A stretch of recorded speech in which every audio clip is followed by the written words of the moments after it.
Welcome back to the shop, everybody. So glad you could be with me today. Your good buddy Walter here at the workbench with a reminder. We've got the 1,000 subscriber giveaway coming up. Look at that. We're going to be giving away this plane. Today I wanted to speak with you briefly about three things. First up, it's summertime. What summertime means here in northern Pennsylvania is humidity. Humidity in woodworking is not always the best thing. That's why some people give it up for the summer and they go to the beach. This piece of maple was vacuum kiln dried to 6%. Well, it's not 6% anymore.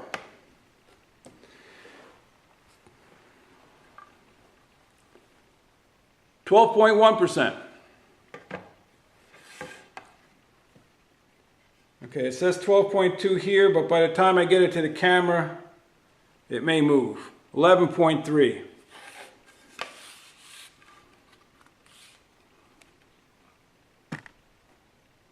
I don't know what it says there, 11.5. Okay. So, this piece of beech I had planed, rough planed to square for a table leg, and I knew it was moist. It was 17.9%. Today it's reading 14.8.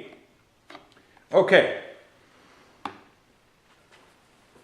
we all know that in the summer there are times where the humidity rises and we get a lot of humidity.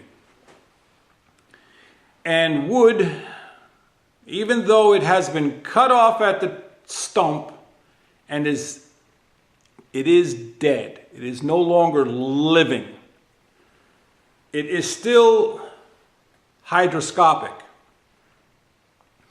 It attracts moisture and it lets moisture go. It attracts moisture and it lets it go. Based on your room conditions. So right now I'm at, looking at the thermometer, I'm at 75 degrees and 71% humidity. Using those two numbers, all of the wood in my shop should be somewhere around 10 to 11%. And I don't mind 10%. 10% is a good number to work with. 8% is good in the winter, 10% in the summer. You need to allow for expansion and contraction of your work. So in this case, this is quarter sawn.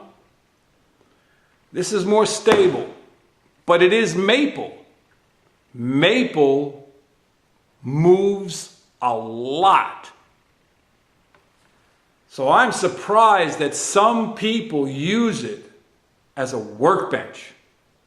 I don't know how it stays flat. Maple moves a lot. Cherry would be a better option, or even tulip poplar. It's not as hard, but beech, once it's dry, would be a little more stable. Whole nother story. So this is American beech. It hasn't been kiln dried. It has not been steamed. As you can see, this is the outside of the tree. This is the inside of the tree. So heartwood, sapwood, and that would make both of these faces close to quarter sawn. Pretty much as close as we could get without running the sawmill myself.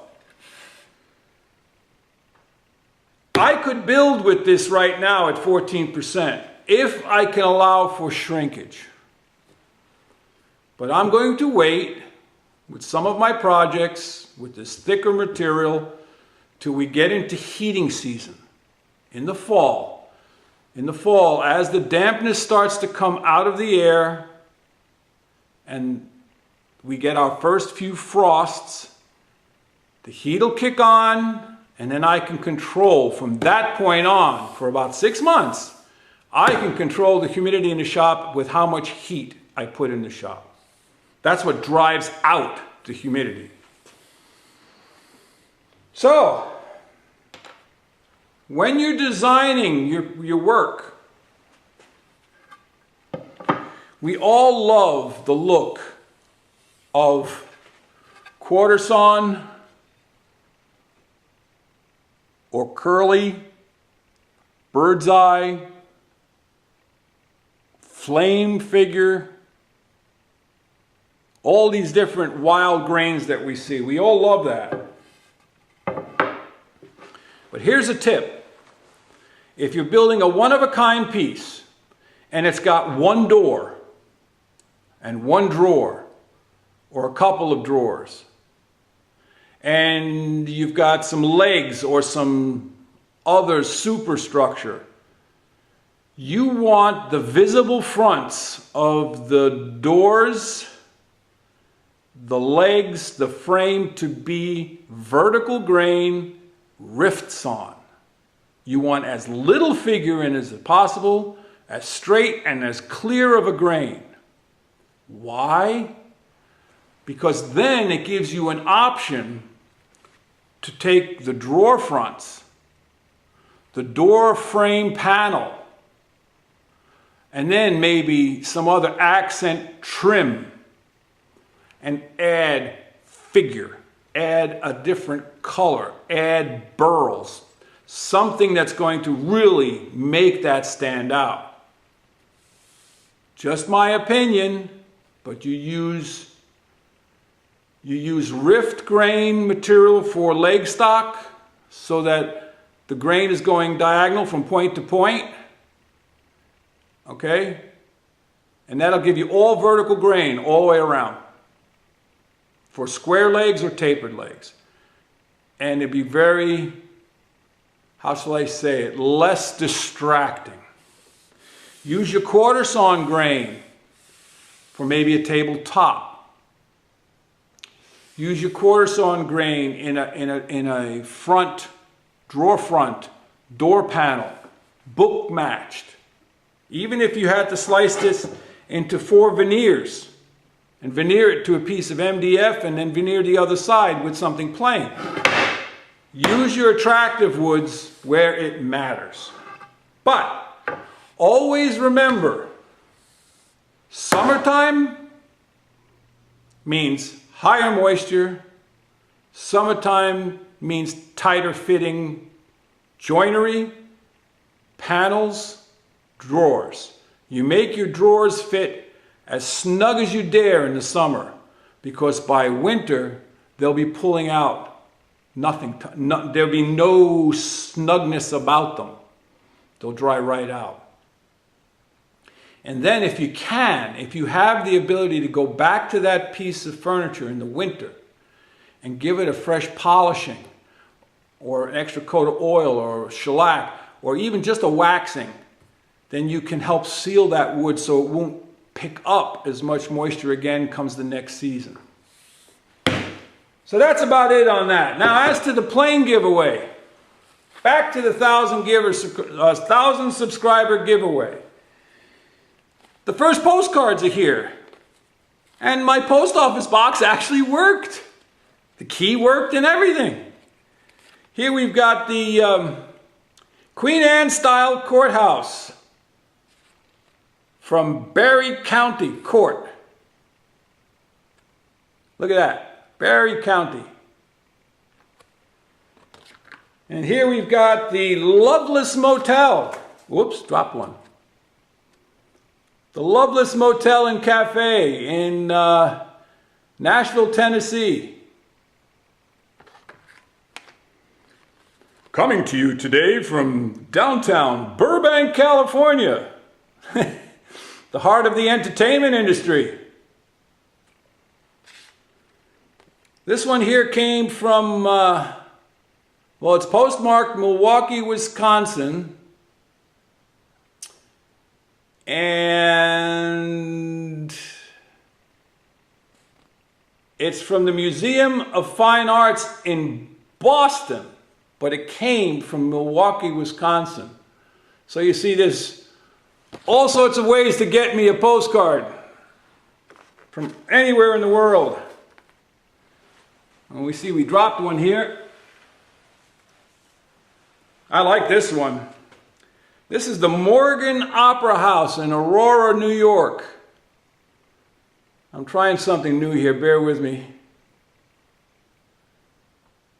So even like an old style postcard.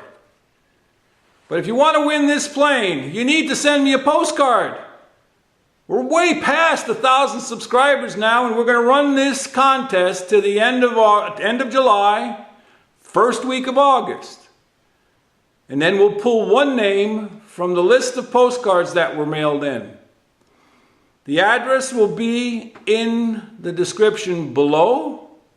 If you want more details on it, go back to the video where I did the 1,000 subscriber giveaway. It's only a few videos back.